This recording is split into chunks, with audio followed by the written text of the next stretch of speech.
Hi everyone, my name is Steve Bell with Accenture, and I am going to present today how to convert a global application, essentially, but a global UI script library and the back-end components to it into a scoped application. And I will be utilizing a couple of things today. One of them is that I'll be showing the best practices and benefits of UI scripts. And then the creation of a simple global application with the UI script library in it, one that I created about a year ago in an article I published. And then finally, converting that particular application over to a scoped application. And for the demo today, I'll basically be showing you the result, but I'll be walking through the code and explaining things. All right, so moving on here, there's some interesting idiosyncrasies to the overall scoped environment that you have to be careful of. All right, well, who am I? My name is Steve Bell. I am with Accenture Technologies. I have been a developer in the industry now for over 30 years, actually coming up on 35. I've written over 125 articles in the community. I have over almost 50 how-to labs out there now, mostly intermediate to advanced, and I've conducted several of these Ask the Expert video sessions. I am certified as an instructor in several topics, app developer, implementation specialist, and system admin. So I've been at it for a little while, over 5 years in ServiceNow itself. All right, so what is the most common practice when using anything with Ajax in it at all? For those of you who used Ajax in the past, this is perhaps the model that you utilized. Hate to say it, but this is a bad practice. It is not extensible. It does get the job done, but you can't reuse any of the code, especially if you wanted to do this again with perhaps a different table or a different form, different view. A lot of different things could be excluded from this. It just absolutely is not extensible. Not only that, but generally speaking, a lot of people like to load the front end with preparatory code prior to throwing it to the back end. A couple things I'm going to be doing is showing why this isn't necessary and how you can actually thin this down and make it extensible at the same time. So again, in my book, this is a bad practice. The better is to have some form of extensibility to it. And as you can see, I can't do that. I can't reference that client script easily from another form. Yes, it can be done. It's a pain, and it isn't a good idea, nor is it a best practice for maintainability. And down below, as you see on the server side, if I include everything into this Ajax script include, that's not really accessible from other usable, I should say. It's accessible, but not usable from other business rules and so on that are on the server side. So again, not an extensible model. So here's a best practice way of doing this. Published this a while back in a patterns article that I pushed out and then followed up with a couple articles on how to implement it. As you can see, if you have a UI script library, you can then push down one layer a series of utilities or functions that are available on the front end, on the browser side. And they can be available from multiple forms through the client scripts, UI actions, or anything else server side. So this makes it a little more extensible on the front end. Notice that I marked several things as thin on the front end as well. What this means is I pushed what code I could down to the server side as much as possible. There are a couple of reasons for doing this. One, it reduces load time of the form because remember, in a global environment, UI scripts are always loaded. So the less stuff we load up, and that translates to the less lines of code we can load up and execute, then the faster the browser experience will be for the client or the user. So we push as much as possible down to the server side. Notice that my script include for the Ajax is thin. What does this mean? It means that I pushed the code, the reusable part of the code anyway, down into a separate script include library. Now this could be a class, it can be a function library, it could be anything like that. In my original one, I did a function library, and the one we'll be converting it to, I went ahead with a class. It was a little easier, although I do a function library as well as part of the example. And then finally, as you notice, it opens up the avenue then for other business rules and server-side stuff to be able to access that script include library. So this is a very important pattern, regardless of whether you're doing things in global or scoped environments. Again, I can't push this enough. It is the way of doing maintainable, extensible code. All right, so in the scoped environment, it has an interesting additional piece. Remember, in the global, we have always loaded. So anything that utilizes that UI script in the global environment has to load up that environment, that library. In the scoped environment, it's actually on demand. So there's an improvement here. The unfortunate part is it utilizes a thing called script loader to make that work. Script loader is an undocumented feature, and there are some references to it in the community. Corey Searing wrote a really great article on scoped environment about a year ago, and about 7 or 8 months ago actually. And I've got the reference to that if you all are interested, but it gave me the clue on how to make this work. So script loader is the key, and it allows you then to do the on-demand load of a UI script library on the front end. So I'll be showing you how that works. On the back end, anything that uses gs.log has to be converted, because gs.log will not work in a scoped environment. There's some other gotchas, which I'll show you as well, especially having to do with referencing. So what is the old solution? Now, the old solution in my article was basically to use a global application, fired off a UI action. So we got a button that does a transfer of the watch list to the server side and then puts it into the log. That's all it did.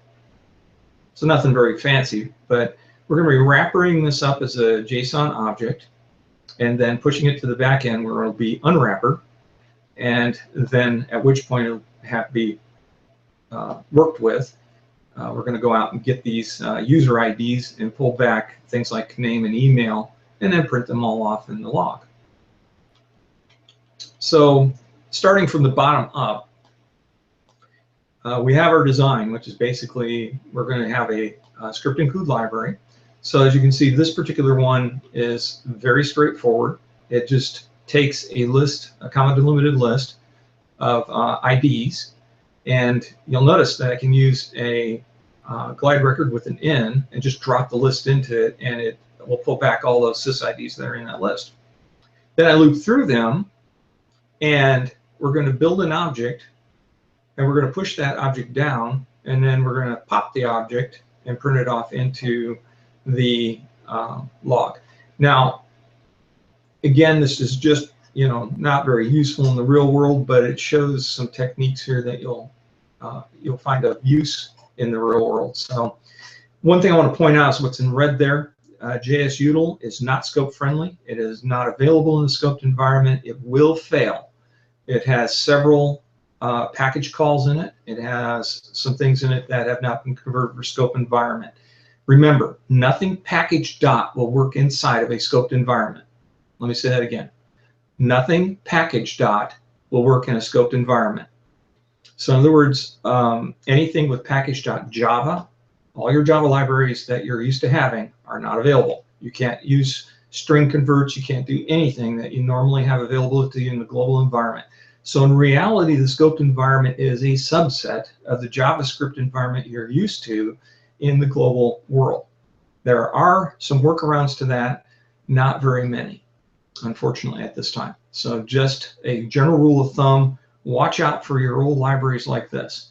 What it ended up doing for me is I ended up creating a simple scoped utility, which I call JavaScript util. And I created a couple of friendly, scope-friendly utilities inside of that, one of them nil and the other one not nil. And I'll show you, we'll be covering that here. All right, and then the Ajax script include that will call our array handling utils, script include just for covering. And you'll notice that right here, this is a little bit thicker.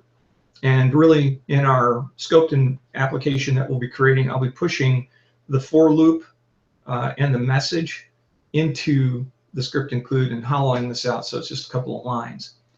It'll be the basically list info line and then the user list line. So there won't be anything in there that actually does work. So we're pushing it into the get emails from sysid's function. And I didn't do that with the old one, and I should have. But anyway, brings back user list, dissects that user list, and pushes it to the log.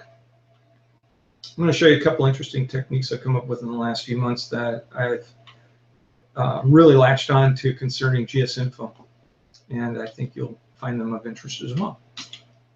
Okay, then the UI script library. We have a single function we're going to be using in there, but you could obviously extend this to several functions.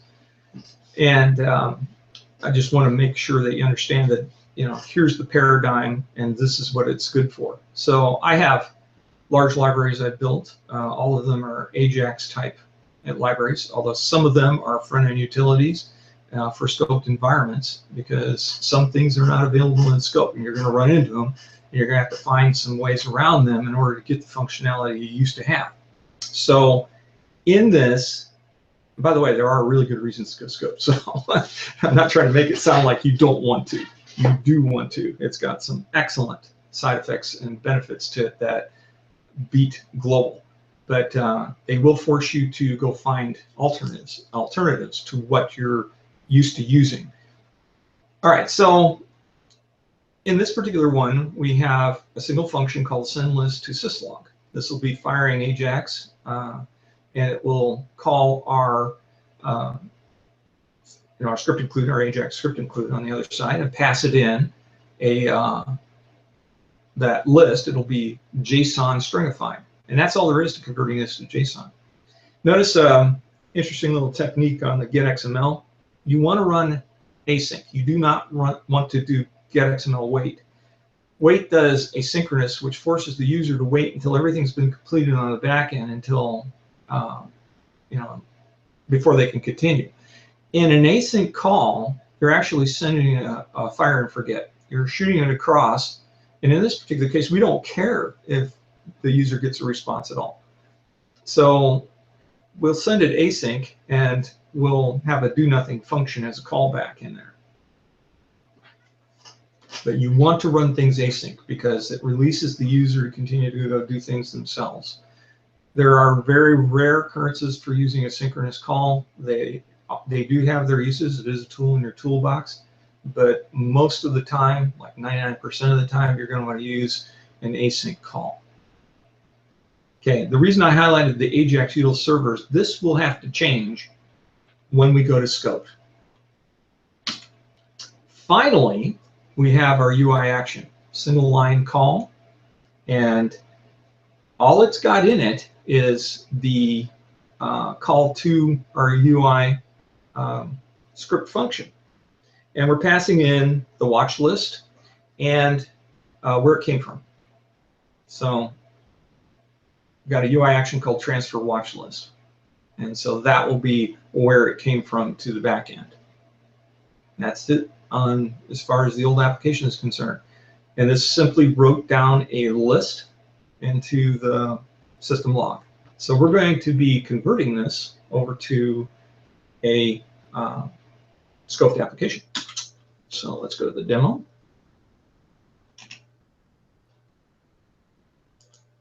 And okay, this is my personal development environment. And the example I'm going to be showing you, and by the way, I will be making this example available. I've got an article that will be published here pretty soon following this particular Ask the Expert session, and it will be available for you all to build yourself. So just FYI, for those of you who would like a copy of the code, it will be an article where you can download all the things you need. All right, so this is go to stats real quick. So under stats, you can find out what you're currently running at. You can see I am on Istanbul patch 1 is the build tag. And this is important because I wanted to show how these techniques I'm doing right now are available in this latest of releases. So we have the studio. If it let me bring it up, there we go. And this is where we normally create or open an application. I've already created this thing. I'm going to be going through a couple of things concerning this. One of those will be how to export your application after you're done.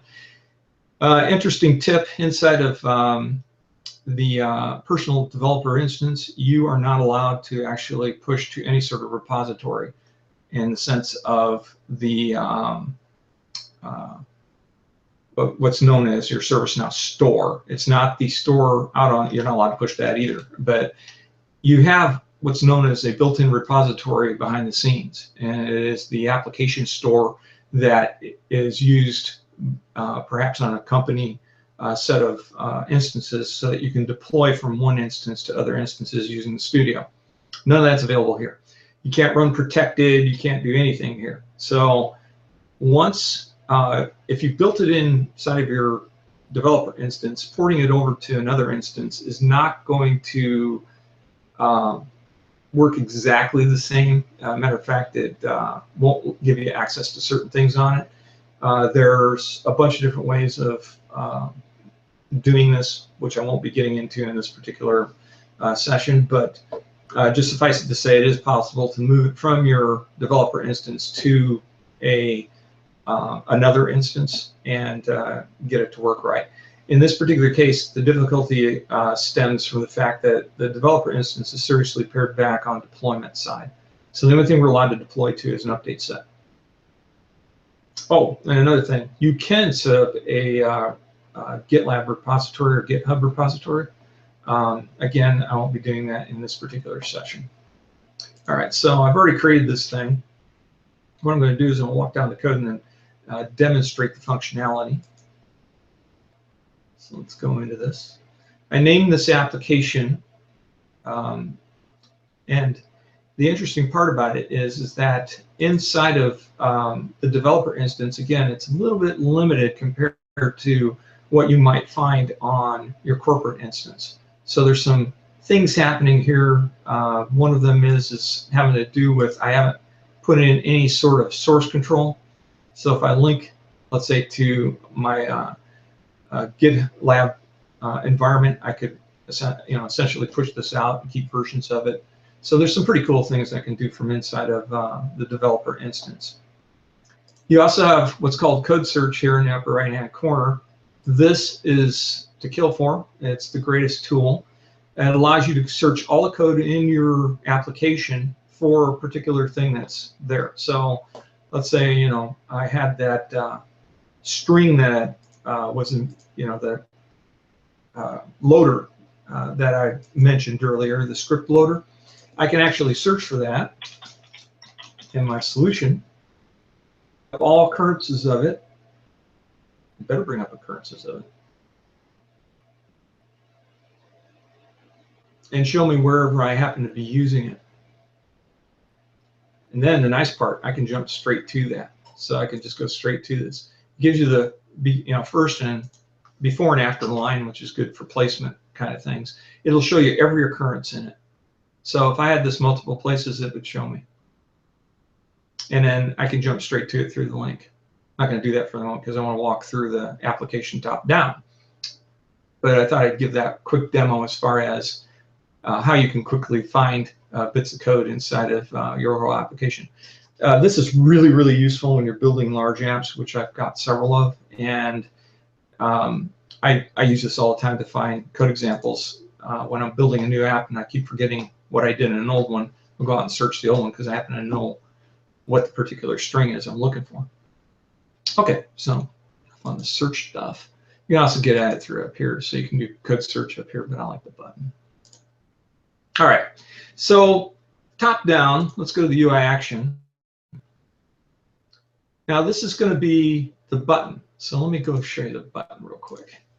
The button.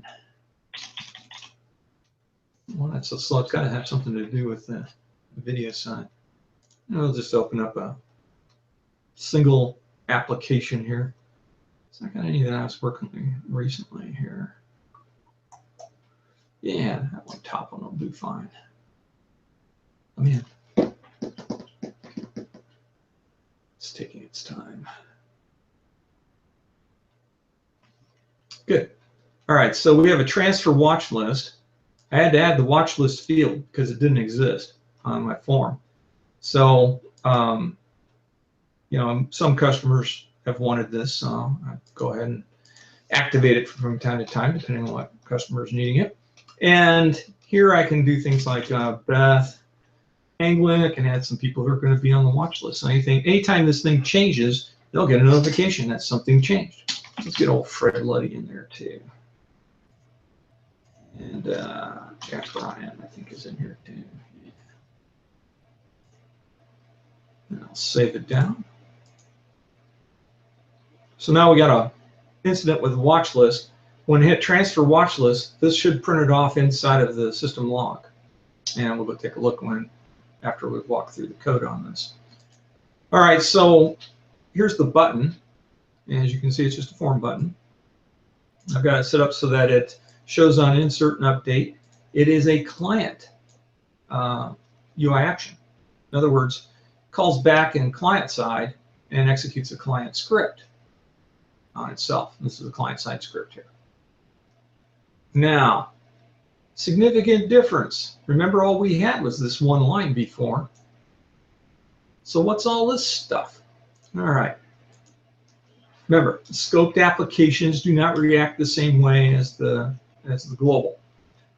You have to use the script loader get scripts to load in your UI script library. This is the on-demand piece I was talking about. It has an async call in it, where it actually calls back on itself and continues execution. So this is important to wrap inside of a try-catch in case you can't find your library for whatever reason. Another gotcha, and this is one that was actually ported over from way back. I think I've seen it as far back as Eureka, and both in global and scoped libraries. Very interesting and strange thing. When you're messing around with UI scripts, if you create it and never modify it, you're good on the name. But if you go and modify it, you're going to have to change the name in order for the calling application to actually find it. In other words, your UI action won't be able to execute Ajax Utils client if I go back and make a modification to it. In some cases, you know, I'll have to make several modifications, and the number, and then we'll go 1, 2, 3, 4, 5, and so on as I go along. Don't know why this is. Just live with it. I think there is a high ticket out on this. It's never been solved. So just kind of an interesting side effect. Be warned about it. If you try to execute after you've modified it, doesn't matter what you've done, this guy right here, this UI action will never find Ajax Utils client 1 again. And I don't know why that is. So if I modify that UI script in any way, shape, or form, the 1 name is now nullified for use ever. And I've cleared cache. I've done all sorts of things trying to fix this, and nothing ever fixes it, so I just load it. So I'll show you a little bit about that. I've got a few minutes here. I can demo that particular interesting effect. Also, notice I've got a utils, but it ain't declared anywhere on here. So where did it come from? This script loader actually does just that. Loads her up and makes it available immediately. So everything inside of my Ajax Utils client here, which it has a function library inside of it called utils, is actually then made available during runtime. So again, on demand. Therefore, you need to actually talk about this a little bit in your comments, which I did not do, and that was bad of me, so that your maintenance developer that comes along knows that the utils actually comes out of this Ajax utils client script. So I should say something like loads the utils library, so that a maintenance coder that comes along later can actually see this. So I can hit update.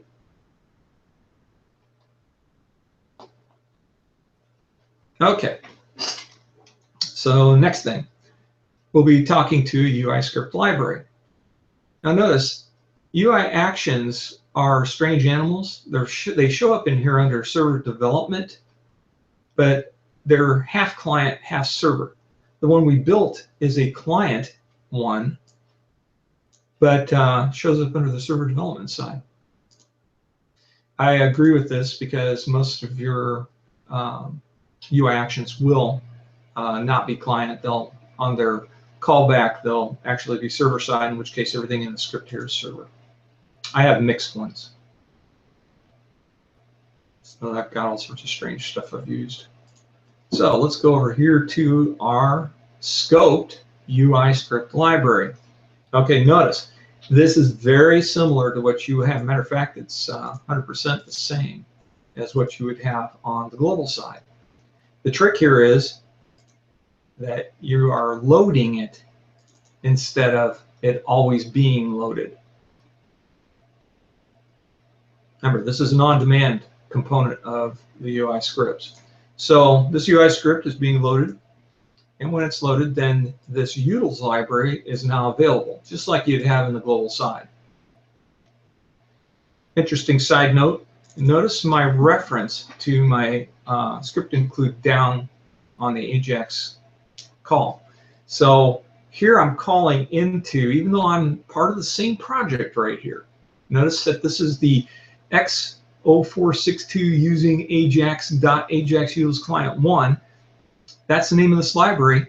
Even though that's the case, the Glide Ajax call goes across the web and it has to know what library to call into. So you've got to specify that on the front of this. You don't if it's, well, since it's inside a scoped app, you do if it's global. So you have to do a global.ajax utils. But in this particular case, I'm calling into my backend side of this library for the scoped application. So there's another thing that had to be modified in order for this to work right. So on this, the only thing that changed was this call right here. All right, now let's go to the Ajax script include. Here I've thinned it out. If you'll notice, none of this has a lot of code in it. That's why I was talking about thinning out everything on the front end, pushing it down as far as you can into the server side as much as possible. Okay, here we have the list info, and actually I got rid of this, so I don't need this anymore. Poof. And I'll go ahead and save that down.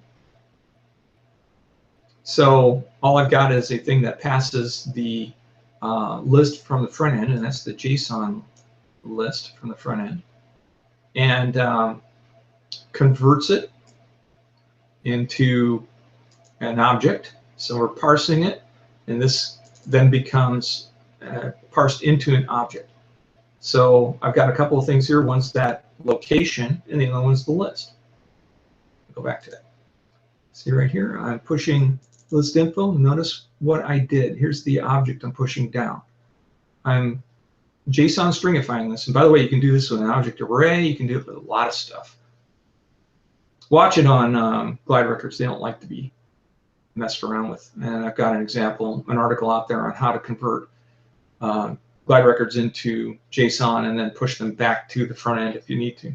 So it's possible to go get a Glide record and pass that large object back if you absolutely have to. But this gives you an idea on the simplicity of pushing across using JSON. I use JSON for everything now because I usually don't have anything simple. Without JSON, you can only push a string back and forth. With JSON, you're still pushing a string, but you can convert objects into strings. Then you don't have to care about it. Reconstitute them wherever you need them. So I'm reconstituting this one back into the list info object, and then passing that across to my array handling utils. Now notice, this is very interesting. On the front, I didn't have to, I had to specify here what library I'm using, but on the Ajax one, I'm calling into my script library. Remember my my script library. Here, let me go back to the slide here. Let's see, back up 1 or 2. Okay, so there's my script library, that kind of orangish one down at the bottom.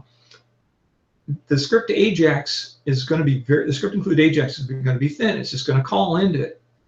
But the interesting part about this is, since it's part of the same scope, I don't have to reference additional information. I have to use additional information to do the referencing. So what ends up happening here is, instead of having the X underscore 0462 underscore whatever to reference this library, I just say new in the library, because it's part of the same. So this didn't change, not really. I mean, I pushed that message stuff into it, but other than that, it didn't change. So let's go take a look at the script include itself. Poof. All right, so first thing I want to point to is that, again, this is all part of the same scoped environment. This one's not client callable, so it's not an Ajax animal. I make sure it's all application scopes. You notice down here at the bottom that the protection policy inside of your personal application is frozen at none. You can't change that. So you can't make it read-only or protected, which would only work in deployment anyway, and you don't have deployment, so it makes sense. All right, so in here, I've got an interesting little animal here. This is my function library. Now remember, this is a class library I've created here. This is a simple function library that has my nil, not nil in it. Let's go look at that real quick. And this is how you bring it in. So I'm recreating JSUtil wink, and actually, it's nothing more than this. So again, this is a, another function call, function library. I'm just doing a class create, and notice this is just a set of functions. And I can call them directly, just like I can inside of JSUtil. So here's my nil that works inside of a scoped application, and my not nil will be the opposite of that, right? So I just got a not in front of it. So this turns to true or false.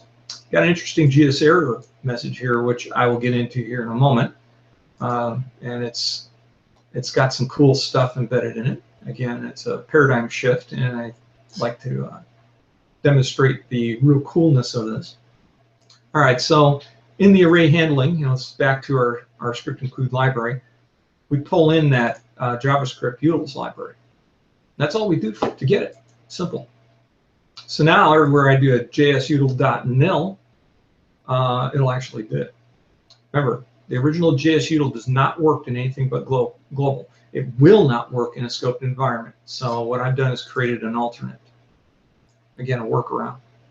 Alrighty. So get emails from sysids is our function, remember.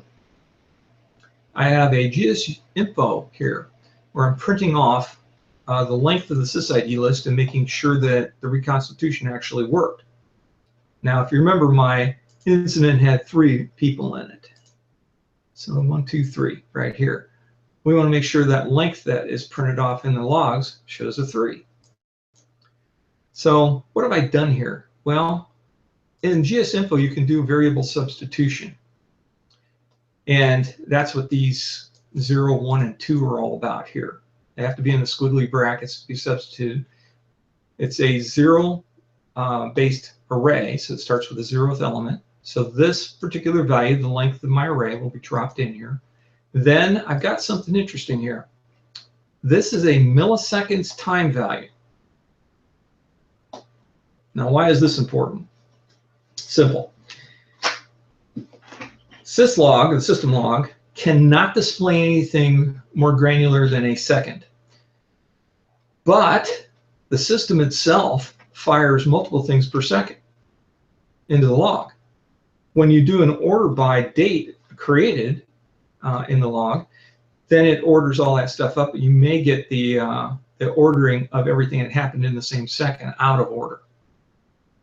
This actually helps you resolve that particular problem, and it allows you to then order on the message itself in descending order and find out when things fired and when they fired. And I'll show you why this is important. Also, to avoid having mystery messages, I always put my location in. Now, interesting enough, this .type is down here at the bottom. It's a component that automatically gets dropped into any new class you create, so make use of it. Tells me where I am, right? And the final thing on this is notice I've got a bracket in the front and a bracket on the end. Inside scoped applications, info, error, and warn have to have this in place. It is a required element of when you're grouping multiple substitution values inside of GSInfo. Otherwise, you just get the first one and the others are ignored. So I'd plop into the 0 here, and these both would come up unknown. So it's an interesting idiosyncrasy of the scoped environment. Outside the scoped environment, I wrote an article on this about outside the scoped environment, GSInfo and global doesn't require the brackets until you go over 5 elements, so 0 through 4. But inside scope, this is a required element. Okay. Then our glide record poll to get everything in the list, remember that. And I construct my list. I'm building an object. I'm stuffing the object. Notice the JSUtil. So cool, huh? Now I got my JSUtil back, at least a piece of it. I got a not nil and a nil function. I could have just as easily dropped this big old hunk in JavaScript utils in front of that too, without having to do that. But I like having the old reference around, and people who are maintenance coders who've done a lot of work inside of global environment use JSUtil a lot, so they're used to that, and they'll know what it means. It could throw someone off though, and they're like freaking out because that's not a valid call normally. So I chose to implement it that way. Okay, here's my message that I brought over from the old Ajax routine and dropped in here. Got my new GSUtil. Let's go ahead and down these so they're a little easier to look at. And the nice part about this is they don't have to be one line to work. That's a JavaScriptism. So it's all pretty now. Easy to maintain. Think easy to maintain. If I were someone as a maintenance coder coming in, I want it easy to read, easy to understand, good variable naming, and a whole slew of best practices like that. White space is cheap. It's okay to put lines between things. Don't jam them all together. And you know, just make it pleasant to look at and easy to maintain. Simple. Here's my location I'm dropping into my message, and then I'll be printing off my message in the end here. Again, I'm putting this milliseconds value in every one of my messages. Even if it's an error, I'm putting it in so that I can sort according to the message descending. Okay, so that's that. By the way, if you make a modification, poof, notice up here, okay, it will show me eventually. There, so I'd actually hit return or something. Notice that there's a little blue indicator up here at the top that shows that the script has been modified. Another thumbs up feature of the scoped environment, the studio itself. If I undo, it should go away. All right, so that's the whole application. No rocket science there. Again, my nice little JSUtils function workaround that gives me my nil and not nil. And notice I got the error handling. I use a best practice, which is try catch everywhere it makes sense to use it. It is possible for this to blow up. Well, if it does, I certainly want to know what happened. Again, I don't need to do it down here because this uses nil, and it's a single line that either works or doesn't. In my array handling utils, you'll notice here at the top, oops,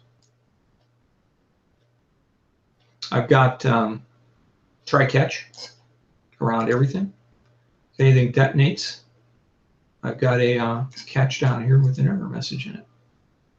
In my Ajax, I'm not bothering with it. Again, it's a single call. It'll give me messages out of the actual array handling utils itself. On the front end, I'm using a try catch in the UI script.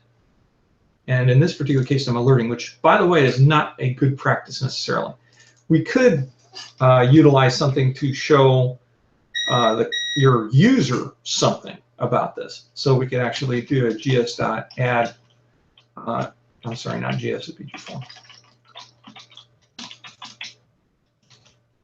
What we could do is really show off some of the editor features here.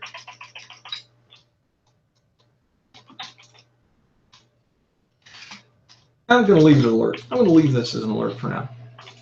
I'll let you explore everything. So there is an add info message, add error message capability that will allow you to throw the messages to the front end and make it real friendly to your user. In this particular case, we're debugging. I'm going to leave this as is. And then on the UI action, I'm using it twice because I want to find out I want to find out if it blows up. And the call to go get this. So in my actual animal here, so this particular UI script, if it blows up on load, I want to know about it then. And then the follow-up. I could easily just put this try catch around both calls. I like this kind of thing a little bit easier to maintain, a little bit easier to understand, and it keeps from it keeps from tangling up between the two. And I can put a different message here if I wanted. Now let me show you what happens if I make a modification here. So I'm going to put my little hash.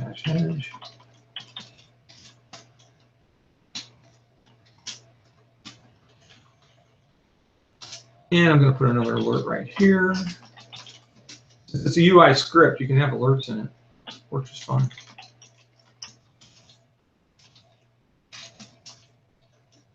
Now, see if it behaves itself and actually breaks. We made a modification to this particular UI script. It is still this name. I haven't changed it. But it will not print off this message.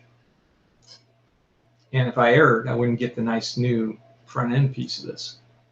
So this is that problem I was talking about with doing development in UI policies on the front end. And what happens is now it's sick, and it won't find this particular one. It will find the old image it has of it someplace, wherever it has it. It has an image of this that doesn't contain my modifications. So we should not see a pop-up alert saying made it. Watch it, it doesn't behave itself and actually does the work.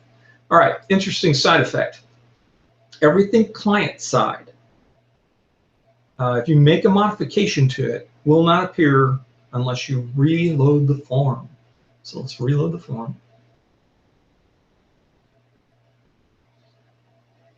Okay, so I've got my watch list. I'm going to hit transfer, and we're going to see if that pop-up shows up. It's still thinking about loading my incident. There we go.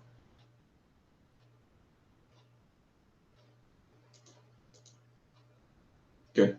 I had to double check, make sure everything was still there. All right, so hit transfer. Yeah, it didn't play the game with me. All right, sometimes you'll have to renumber. So in this particular case, this one worked. If it didn't, a simple solution is to go and bump the number 1. So I had to do that once while I was actually creating this, and that's the reason I have a number 1 on it. Okay, it goes off and does its thing. What was its thing? Well, let's go take a look. See if the code actually did what it was supposed to do all the way through the chain.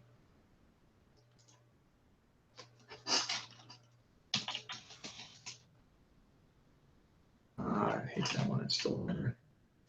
Come on. Not being very speedy today. First talk.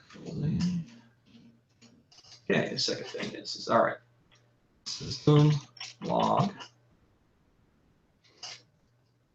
I've got it bookmarked with filters on it already, but the system log is down here under system log all. This will bring up everything created today. I want to look for everything that had my dashes with the bracket. Now here's the beauty of this. See the milliseconds piece? Notice if I sort sending on messages, I got the most recent one and then a few milliseconds before that. And I notice the creation date and time on this. 30 seconds, 49, 49. So I would get these out of order no matter what. I mean, if I loaded it up, it could be in order. Next time I refreshed, it would be out of order or whatever. In this particular case, I actually can see the order in which they executed in descending order in this case. So I got the most recent one as the top one and the next one down. Remember, I wanted to know how many IDs I had. Well, I have 3, and it's properly reflected. Notice where I'm coming from, which is this message is being printed. Now, the nice part about scoped apps is they print their source, but my scoped app could be absolutely monstrous in size. So this could incorporate a lot of different script includes. That's why I do this little location thing right here. And then finally, I printed off the location it came from, which is my UI action, which I passed in. And that was part of that reconstituted object. And then the 3 different names were retrieved from the user table, and I got their email addresses along with it. Pretty cool, huh? So back to the display here. Again, we went from the form to a UI action using the script loader to load up our UI script library as we needed it on demand. Both are thin. This is the UI script is nothing more than the call, the AJAX call to go do the work. I pass a bunch of stuff using JSON through to a script include which receives it. This one's thin. All he does is a call into my global, or global is a bad word, my public scoped script include library here at the bottom. And all of this is extensible. So I can grow it as large as I want to. There are no limitations in that regard. Okay. So